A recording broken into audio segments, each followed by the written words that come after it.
pwedeng hindi tayo makatikim na ito pag uuwi tayo dito. Yung masarap na bibingka ng Isabela.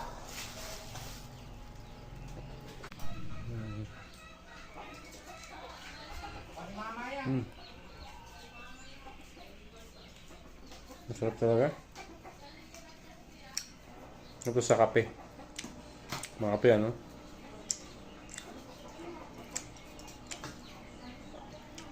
Masarap talaga yun. Bibingka ni Guzman.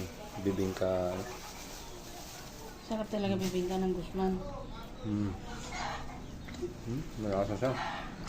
Nagamis.